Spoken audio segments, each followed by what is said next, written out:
Pertemuan para elit politik jelang pemilu 2024 semakin dinamis, yang secara langsung maupun tidak langsung tentu menyiratkan keinginan adanya kerjasama politik untuk pemilu 2024. Sementara itu, bagi parpol terkait koalisi, ada yang telah menemukan titik terang, ada pula yang terlihat seolah-olah kokoh namun masih berkalkulasi melihat situasi terkini. Dan untuk membahasnya, saya sudah terhubung dengan Direktur Eksekutif Institute for Democracy and Strategic Affairs atau Indo Strategic, Ahmad Khairul Umam. Selamat pagi Mas Umam, salam sehat. Selamat pagi, Mbak Soza. Salam sehat selalu. Salam sehat selalu. Mas, kita ngobrol-ngobrol nih mengenai pemilu 2024 nih. Kan genderangnya sudah mulai kelihatan nih dari sekarang.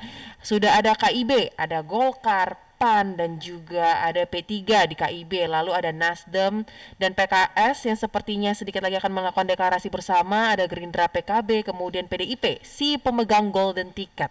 Kalau Mas Umam sendiri melihat peta politik yang ada sejauh ini, sudah sejauh apa sih sebenarnya manuver yang dilakukan oleh para elit menuju 2024? Ya, sejauh ini proses pembentukan koalisi sudah mulai mengalami bungkutuban. Setidaknya yang sudah mulai terlihat adalah 3 poros kekuatan utama. Yang pertama tentu dari proses pencapresan Pak Prabowo yang disampaikan oleh teman-teman Gerindra, yang juga dalam pendeklarasiannya dihadiri oleh Cak Imin selaku Ketua Umum PKB yang siap untuk berkoalisi dengan beliau. Kemudian poros kedua adalah pencapresan Anies Baswedan yang baru saja kemarin dideklarasikan oleh Partai Nasdem, yang sepertinya juga akan gayung bersambut oleh Partai Demokrat dan juga PKS.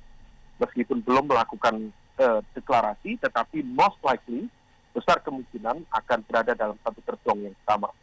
Dan yang ketiga tentu yang memiliki boarding pass, yaitu PDIP.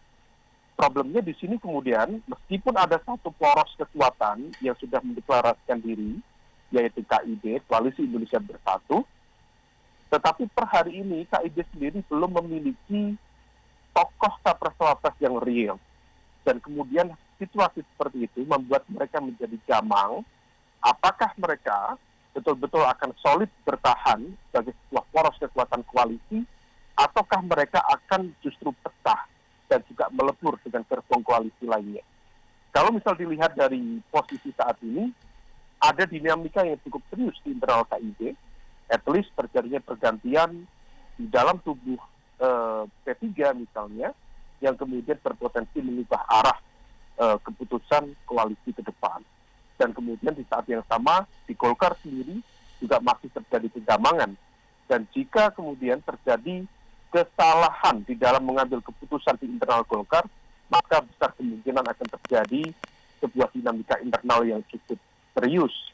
Karena bagaimanapun juga kita melihat Golkar bukan sebagai sebuah kekuatan entitas tunggal, tetapi sebuah partai politik yang di dalamnya dihuni oleh berbagai kekuatan politik besar, yang kemudian masing-masing saling mengintip, saling mengincar, dan saling mengintai.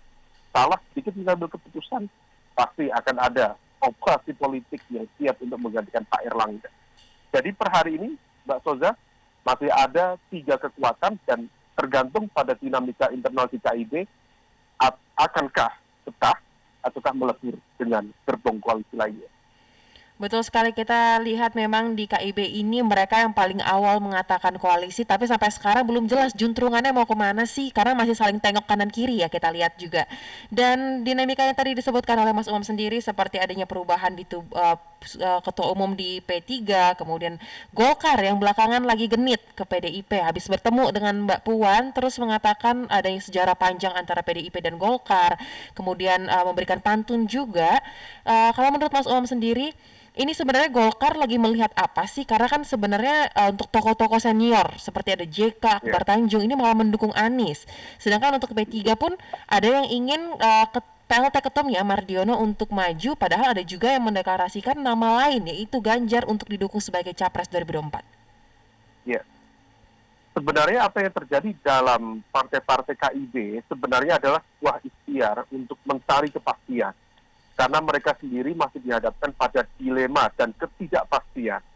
Oleh karena itu memang betul-betul belum ada center of gravity dan arah dari perjuangan koalisi KIB itu sendiri. Di Golkar per hari ini tentu kita melihat langkah yang dilakukan oleh Pak Erlangga sendiri adalah upaya untuk mencari titik selamat.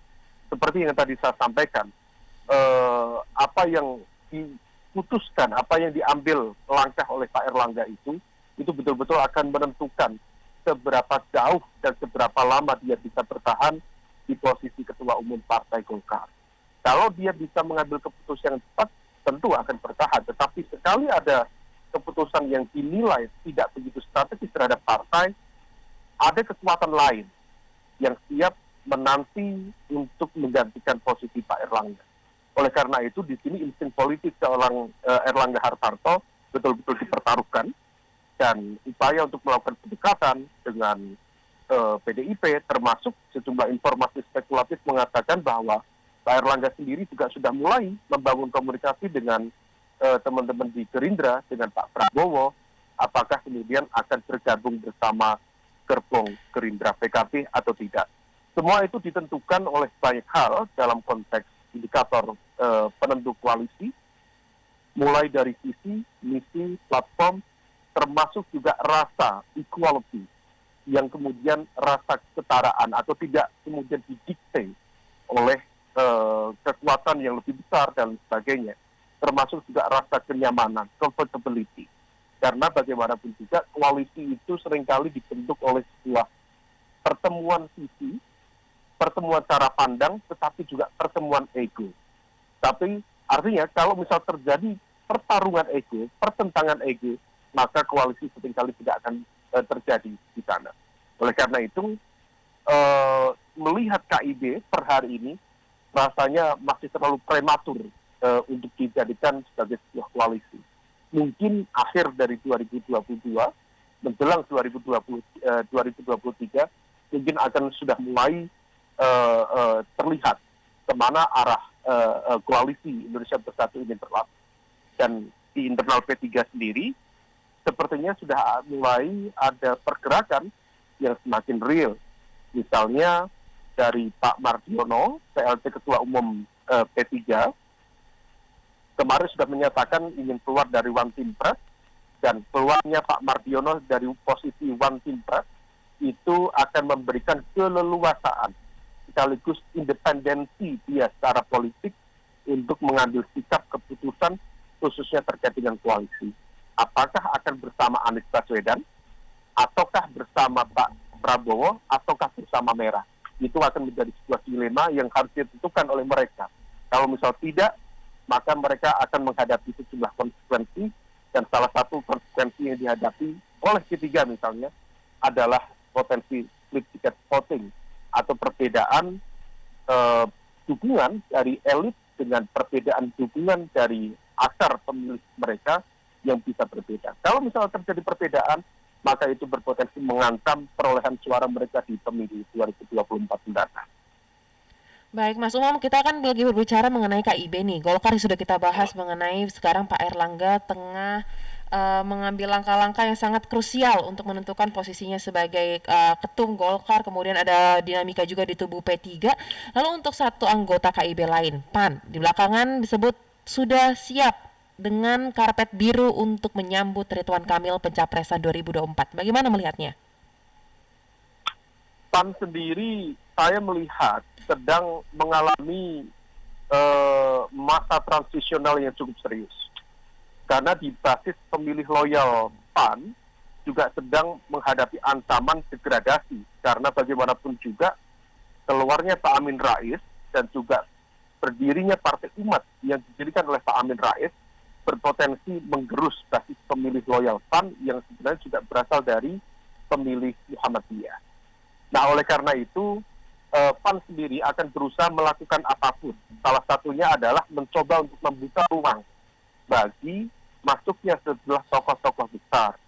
Meskipun pada saat yang sama, PAN sendiri belum mampu menunjukkan keberanian untuk memilih masing-masing calon tersebut. Sehingga per hari ini, sebenarnya itu adalah hanya sekedar wacana. Dan kemarin di dalam forum formal mereka, membuka potensi capres hingga 9 nama.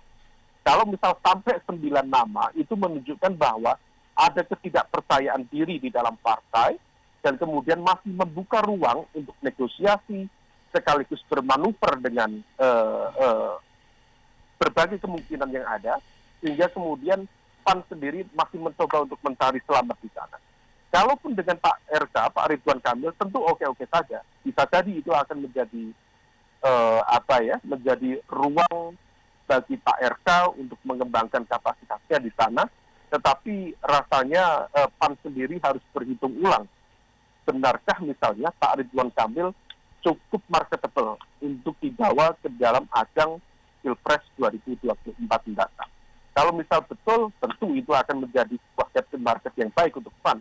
Tetapi kalau tidak, maka itu berpotensi menjadi political suicide atau semacam politik bunuh diri yang sebenarnya tidak begitu produktif bagi PAN yang akan datang. Karena bagaimanapun juga, kalau misal kemudian PAN tidak tepat mengambil langkah, lagi-lagi ancaman degradasi parliamentary threshold 4% berpotensi mengancam PAN. Kalau misal Partai Umat yang didirikan oleh Pak Amin Rais bisa mencuri sekitar 2% saja, 1,5% saja, itu sudah menjadi ancaman serius bagi PAN. Apakah PAN akan bisa bertahan di Senayan, ataukah PAN akan meletakkan posisinya dan menjadikan Pilpres sekaligus Pileg di 2024 mendatang bagi pemilu perpisahan dari Partai Amanat Nasional yang didirikan sejak era reformasi. Jadi ini adalah sebuah pertaruhan besar bagi PAN itu sendiri. Situasi yang sangat dilematis ya kita lihat untuk PAN sendiri karena ini lagi masa transisional seperti yang tadi Mas Umam sebutkan. Pilihannya sangat sulit, mau pilih capres idealis tapi harus memikirkan akar rumput, sebasis suara. Tetapi satu sisi ini merupakan hal yang penting dan KIB memang benar masih sangat prematur kalau kita lihat karena belum ada satu sikap yang tegas di dalam KIB sendiri mengenai pencapresan karena ini merupakan faktor yang penting ya Mas. Dan Betul. kita berlanjut mengenai deklarasi, sejauh ini sudah disampaikan untuk menuju 2024 sudah ada 2 calon yang dideklarasikan secara terang benderang, yaitu ada Prabowo oleh Gerindra dan kemudian Anies Baswedan oleh Nasdem. Kita ke Anies dulu. Apakah pendeklarasian Anies Baswedan ini oleh Nasdem dan juga kemungkinan besar pada tanggal 10 November nanti ada Nasdem, Demokrat, dan PKS, ini merupakan suatu koalisi yang sudah cukup kokoh untuk dapat maju di kontestasi 2024? Ya, tentu Anies adalah wajah baru. Wajah baru memberikan harapan baru.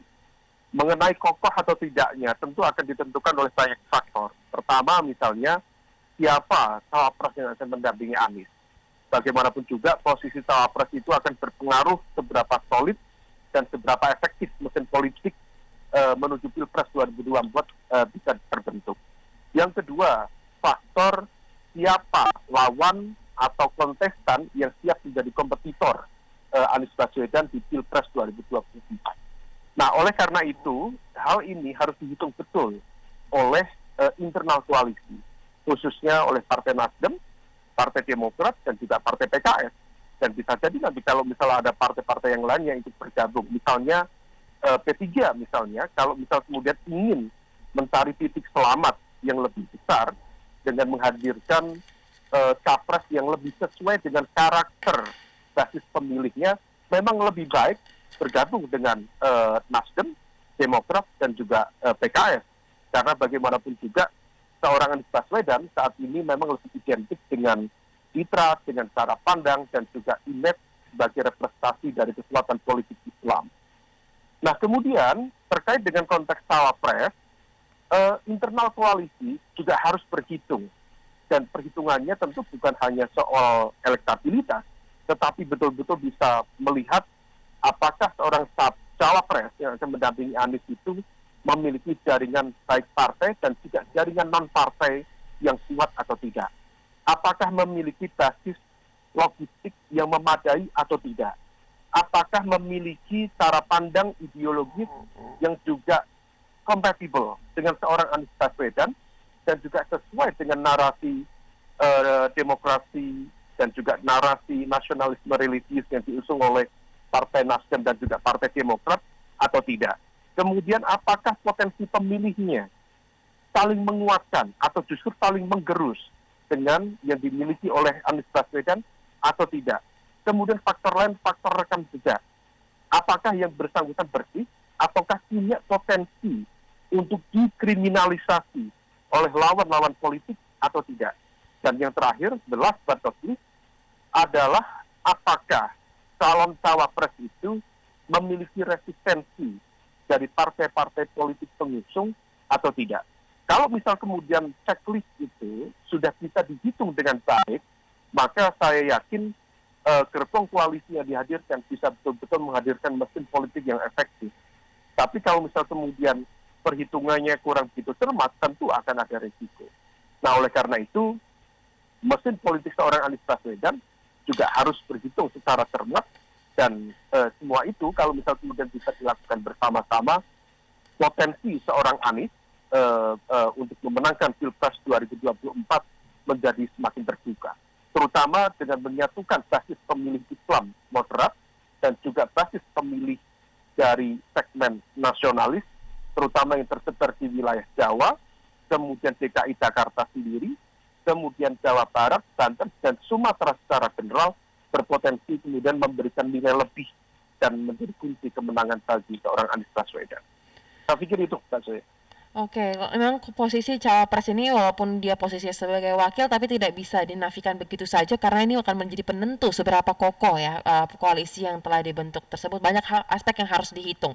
Tapi kalau menurut Mas Umam sejauh ini apakah sudah ada muncul perkiraan siapa mungkin tokoh yang bisa mengimbangi Anies? Apakah ini mungkin tokoh dari profesional juga seperti beliau atau dari parpol atau non parpol seperti apa? Ya, tentu keputusan itu harus kembali ya, dan akan kembali kepada partai-partai pengusung, terutama Nasdem, Demokrat, dan juga PKS. Karena bagaimanapun juga masing-masing memiliki hak veto, karena seorang Anies sendiri yang sudah dideklarasikan oleh Nasdem tidak mungkin berangkat sendiri. Karena bagaimanapun juga ada kunci keberangkatan, ada boarding pass yang harus dipenuhi, yaitu presidential threshold 20%. Nah, oleh karena itu, tentu kalau misal kita hitung sejumlah nama yang kemarin sempat muncul, juga dimunculkan oleh teman-teman dari Nasdem misalnya, ada nama Agus Harimurti Yudhoyono, Ketua Umum Partai Demokrat. Ada nama Bu Hovifah Indar Parawansa, Gubernur Jawa Timur. Ada juga Pak Andika Perkasa, yang saat ini masih aktif menjadi Panglima TNI. Tentu masing-masing memiliki titik kuat dan titik lemahnya. Misalnya terkait dengan konteks ideologi, tentu mungkin saja ada catatan misalnya masa lalu terkait dengan konteks Pilkada DKI, seorang Anies Baswedan diidentikan dengan cara pandang yang seolah-olah identik dengan Islam konservatif. Tetapi kemudian hal itu bisa ditutup misalnya dengan tokoh yang secara ideologis bisa menunjukkan karakter Islam moderat dan juga karakter nasionalis. Tetapi pada saat yang sama, tentu tidak hanya indikator itu saja, harus dilihat seberapa besar kemudian jaringan non-partainya, kekuatan logistiknya, kemudian potensi ceruk pemilihnya, rekam jejaknya, dan juga resistensi dari partai pengusungnya.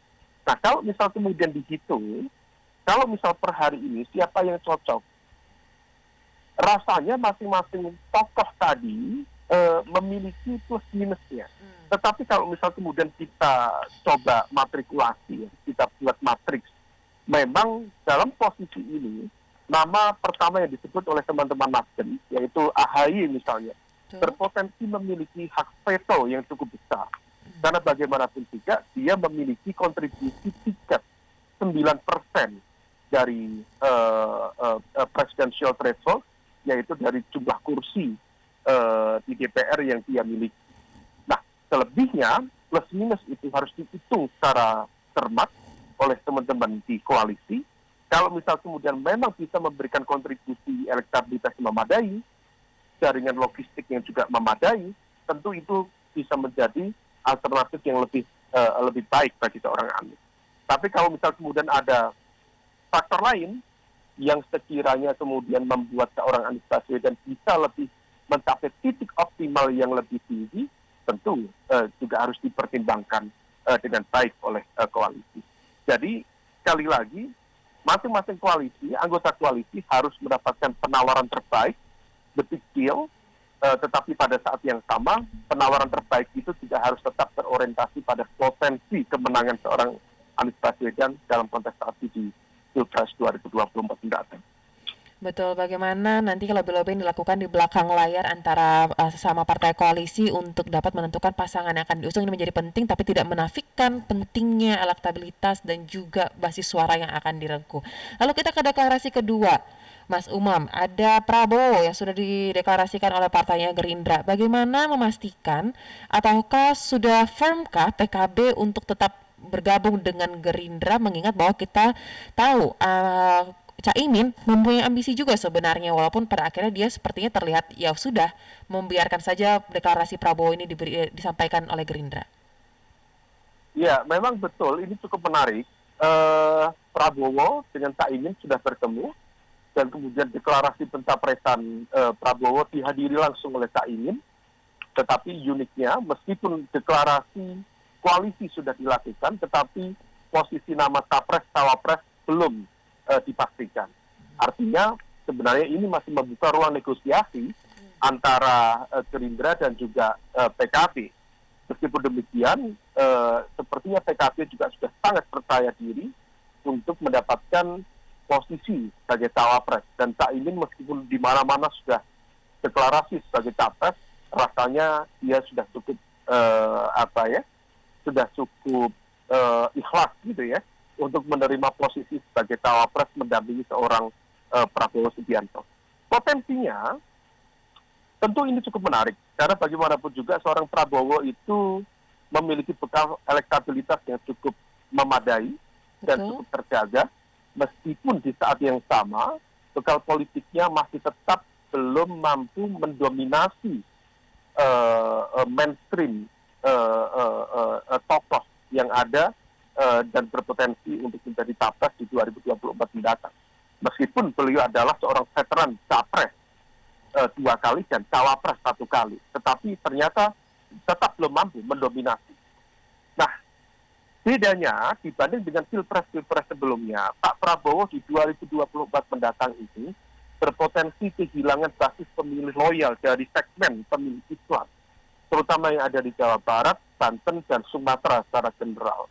Nah, oleh karena itu, hal itu diharapkan kemudian bisa ditambal, dilakukan trade-off dengan mendapatkan basis pemilih dari Islam moderat, yaitu dari kelompok Nahdliyin, yang diharapkan bisa dibawa oleh seorang Caimin selaku Ketua Umum PKB yang siap menjadi cawapres bagi seorang Prabowo Subianto.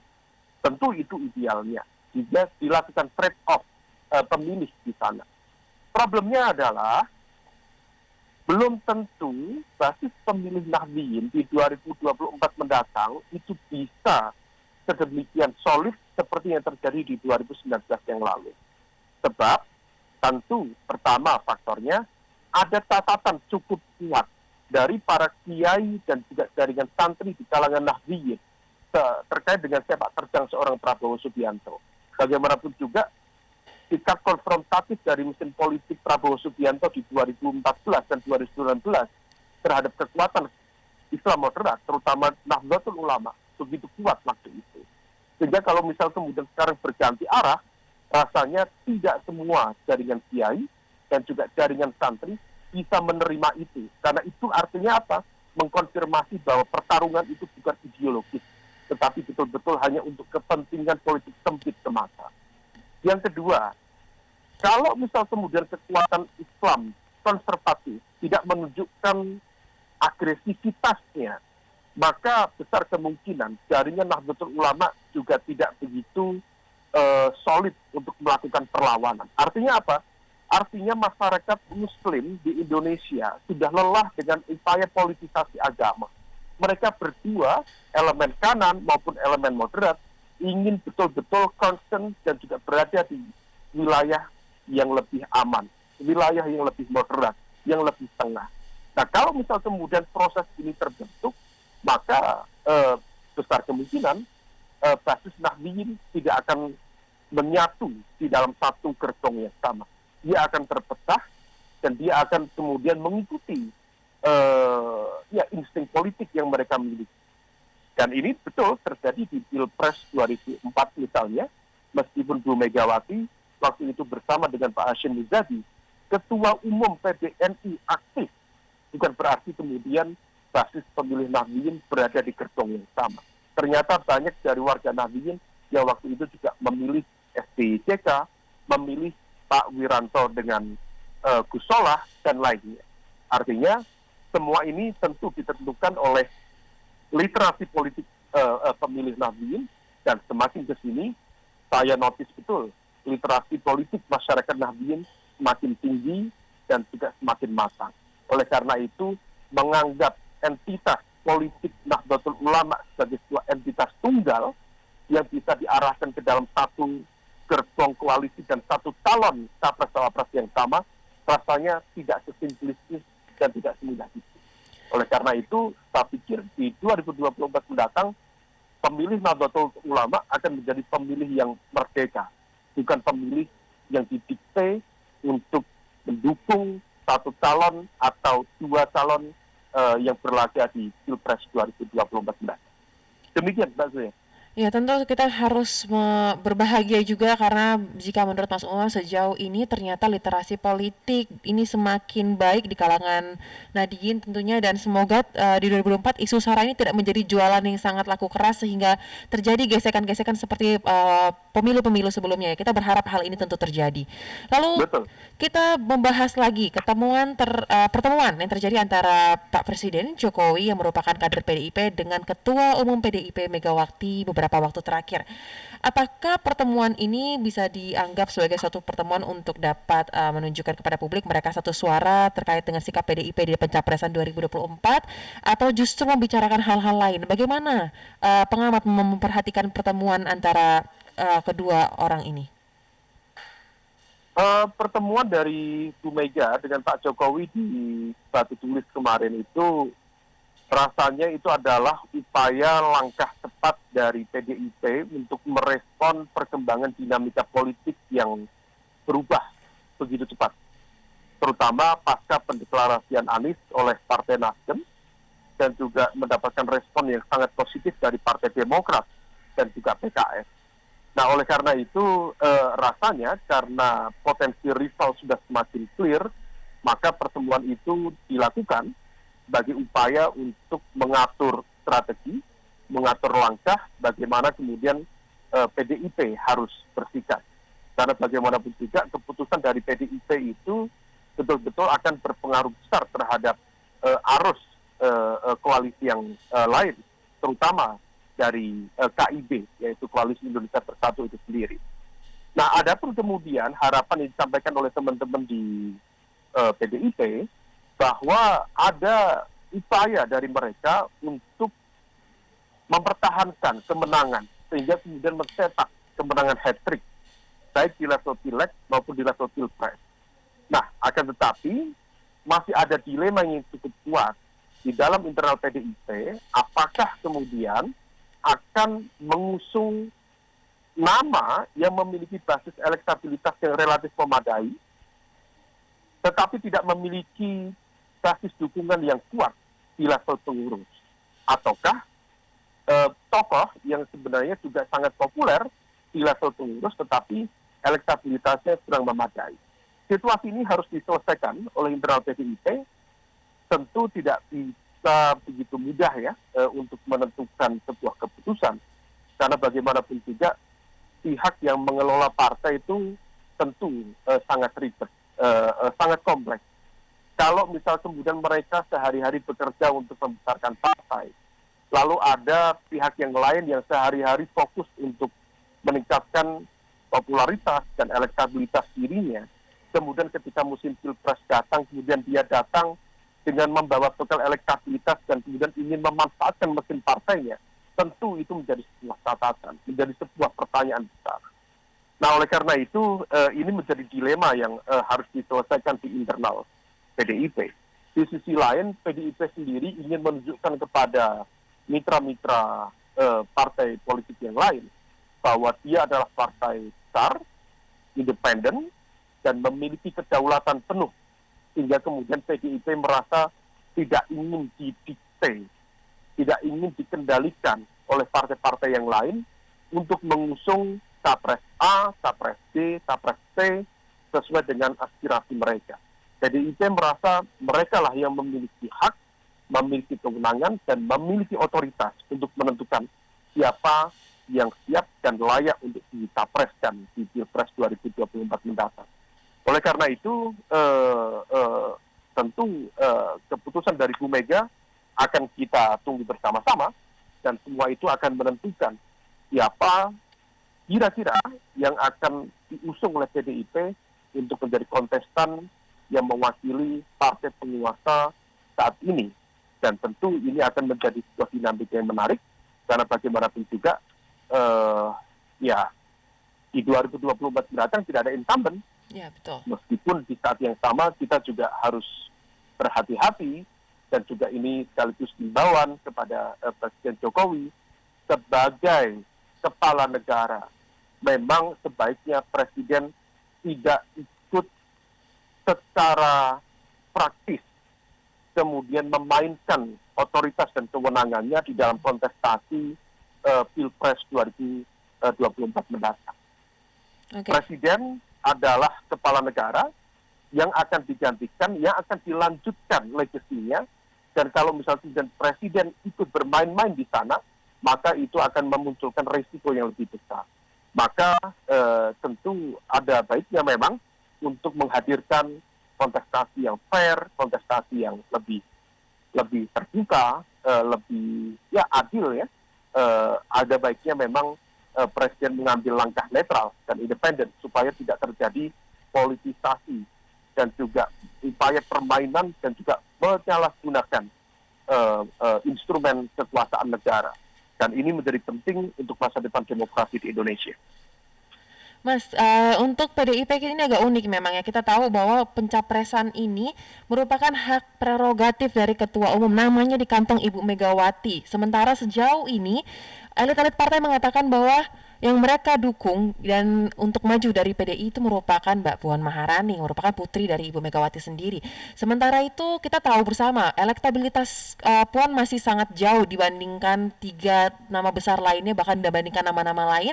Dan apakah respon cepat yang dilakukan oleh Pak Jokowi bertemu dengan Ibu Mega ini tentunya untuk memastikan bahwa atau membuat supaya basis loyalis dari Pak Jokowi yang tidak sedikit ini jumlahnya bisa bergerak menuju ke Mbak Puan, atau seperti apa justru nanti basis suara Pak Jokowi ini jika nantinya di 2024 akan bergerak?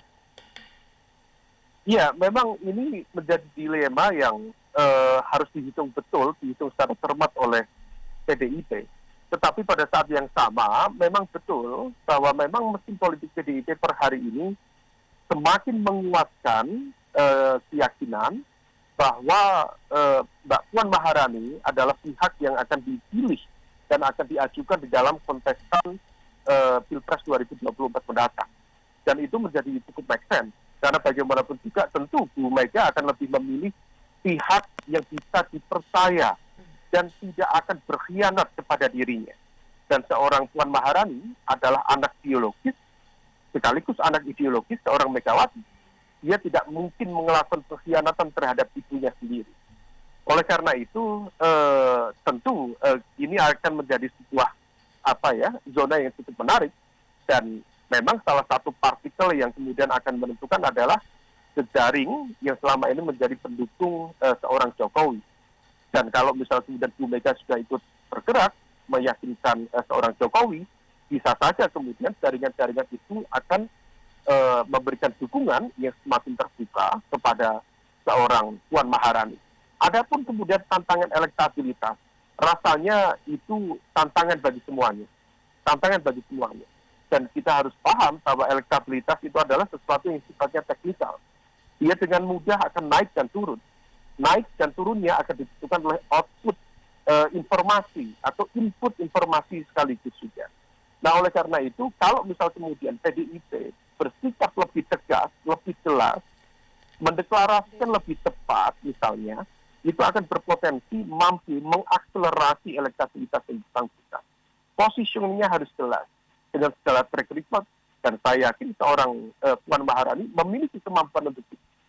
Dia punya pengalaman lama di eksekutif, pengalaman juga sekarang di legislatif, dan itu adalah sebuah catatan yang tidak banyak dimiliki oleh para politisi-politisi yang lain.